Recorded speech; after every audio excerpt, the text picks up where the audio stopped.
Hi guys, welcome back to my channel. I hope you're all well. New background obviously because I'm never in one place. Today I want to talk about pretty privilege because I've seen a lot of discourse on it both on YouTube and like TikTok and stuff, and it is something that I've spoken about briefly before but I would like to touch upon again but in greater detail.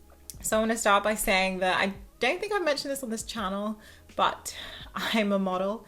I'm a model. No, I am a model. I pursued it sort of alongside my studies, and I really enjoy it, and it's fun. It's a good way to make like a little bit of an income. But anyway, my status as a model, as a signed model, makes me think that I'm somewhat qualified to state that I am pretty to a certain degree, and because of that benefit from pretty privilege. I mean, like, I literally make an income from my face, so if that isn't pretty privileged, I don't know what it is. That is the perspective I am coming at this from. And it isn't going to be a video of me complaining about being pretty because that's not what we do here. But I am just going to be not objectively analysing the phenomenon because like no one's really ever objective.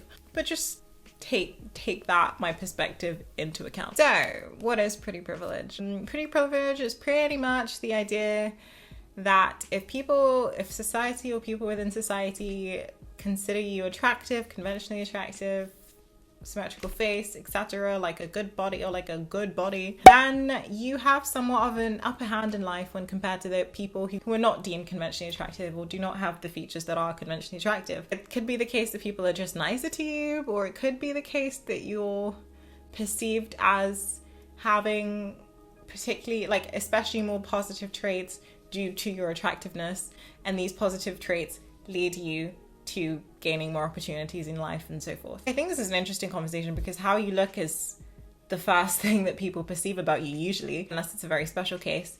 And it's what gets you in the door of most places. It's what a lot of like friendships and relationships and everything are based upon. And the reason I think it's framed as a privilege, something like pretty privilege is being talked about as a thing, is because prettiness gives you access to certain aspects of society that not being pretty doesn't. For example, being able to make money from your literal face. So I obviously have been absorbing a lot of these conversations about pretty privilege, and they tend to split up prettiness and like attractiveness from personality. And I think that is the first thing I want to dive into, because something that I don't think about is talked about enough is how pretty privilege plays into personality. So I think I saw something once that said that if you're very chatty and talkative but you're unattractive, it's deemed as weird and annoying, whereas if you're attractive and you're chatty and outgoing, then it's seen as you being confident. I think it's interesting because like it just shows how you look feeds into how your personality is perceived too. We all advocate for this split between looks and personality, but there actually isn't an objective split there. They play into each other a lot. There was also this thing going around Twitter a few weeks ago, I think something that Steve Harvey or someone similar said, that men are only friends with women who they find attractive. And I think this kind of exemplifies my previous point about how looks play into personality. Like, no one is going to give you the time of day to get to know your personality if then there's no like initial thing there to make them interested in you, if that makes sense. And in the sense of like men and women, I'm not saying this is always the case, but I think a lot of the time it is. It's like I have a lot of guy friends who are strictly my friends, but I know that I wouldn't have gotten the chance to show off my personality to them if I didn't look the way I do. Like, everyone wants to be friends with beautiful people. Like, that's just a given. And I think it does really go to show how pretty privilege isn't just about your face. It also is what gives your personality a chance, if that makes sense. Another thing about this whole like looks playing into personality thing is because pretty people's personalities are given a chance far more than like less attractive people's, they're able to gain this kind of confidence. They're able to gain the kind of confidence which makes them be perceived as like having even more positive traits. Because think about it, if you've always been able to make friends with whoever you want, then you're going to have a kind of confidence in your social skills and your abilities. So you'll have the confidence to show all of these things off because it's never gone south for you. And the reason it's never gone south for you is because people were willing to let you show them off because you are pretty. Pretty privilege plays into how people view your personality too. That's that. Another thing that I think is an interesting distinction in how the pretty privilege discourse is structured is you have the people saying that you're either pretty or you're not, or it's like the whole classic beauty comes from the inside, and like it doesn't matter how people see you, it's about how you see yourself and how that leads to having confidence, which makes you come off as pretty or attractive or whatever. Sure, this is probably the case to an extent, but I kind of want to dispute it as well. Because like no matter how much self-love, self-confidence, self-esteem you have, it doesn't shield you from the harsh reality of how lesser attractive people are treated in society. You might have the most confident person in the world who completely believes that they're beautiful, but that doesn't change what they look like. And I don't know how to make this sound less awful, but it is the case. And yes, being confident does just generally make people seem more attractive. I'm not disputing that. But I am just saying, when it comes to the everyday things, when it comes to all of the like kind of access I'm talking about, working in spaces which require you to be attractive, that isn't access you have if you just feel beautiful but are not deemed beautiful by society. The whole idea of beauty coming from the inside invalidates the experiences of those who do view themselves as attractive but are not treated as though they are attractive because society doesn't view them this way. And I think this is the disconnect. It isn't about your individual feelings. I think the conversation is about society. It's about how pretty people are perceived and not about how we perceive ourselves. That has nothing to do with it. And this comes from the perspective of the fact that like under a few of these videos, I've seen that like a few comments saying that beauty comes from within and that it doesn't matter what other people think, etc. But that isn't what the conversation is about. The conversation is entirely about what other people think. Pretty privilege is about how others are perceiving you, not about how you're perceiving yourself. Even though like that should come first, it just isn't the case right now. Now I want to talk about some of the disadvantages of pretty privilege.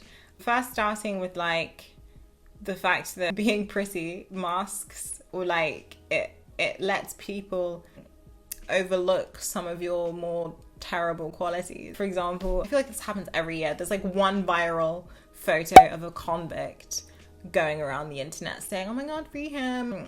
And no one is ever talking about the crime that's being committed.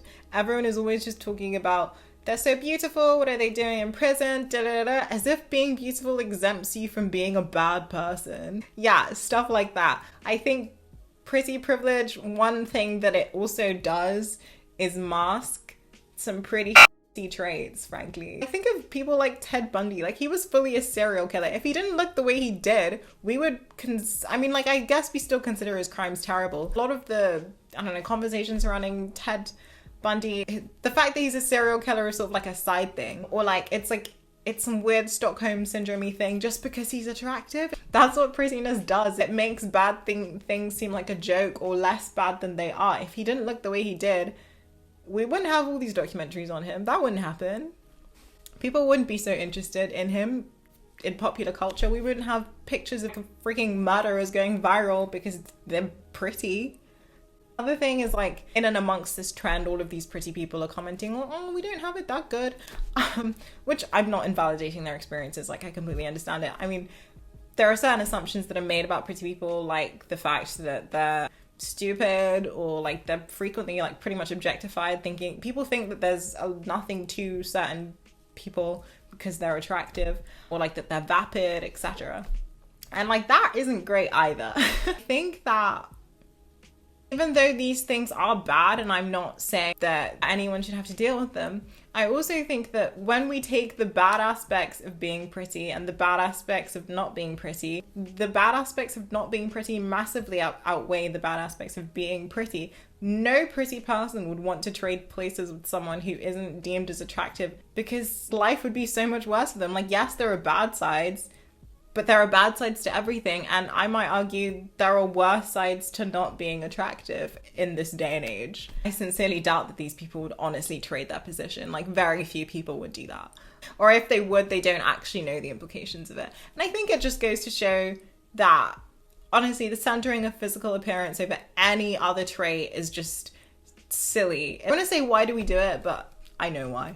So, pretty privilege and everything being talked about around it makes me think. It's like people who have pretty privilege seem to find things wrong with it, and people who don't have it also seem to find things wrong with it in that the world shouldn't be like that.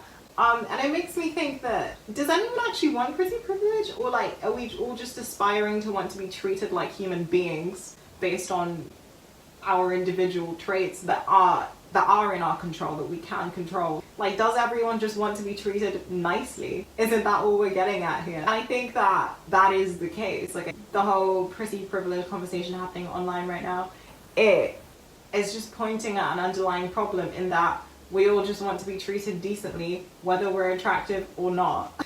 And that's all I'm getting from it anyway. Whether we can actually move towards a society which prioritizes character traits which we can cultivate ourselves and aren't completely out of our control, it's questionable. Because I think about it, like, I mean, it's an instinct, isn't it? Like, we have this instinct to protect babies because they're tiny and cute. It's like the same instinct we have to be kind to beautiful people. It feels like it's in us. So in this sense, I don't know if we can move past this whole idea of this, like, no, this whole fact of pretty people having life a little bit easier. I don't know whether we can do that, but I do think that we can be more aware of what we are doing. So like clicking on a thumbnail, like think to yourself, why have I clicked on this? Is it an objectively and better video, or is it just because of this person? Or like, maybe if you watch two, why did you subscribe to one person over the other? Think about that. And then like, obviously it isn't just an individual problem, it's completely societal, because the media we see, everyone we see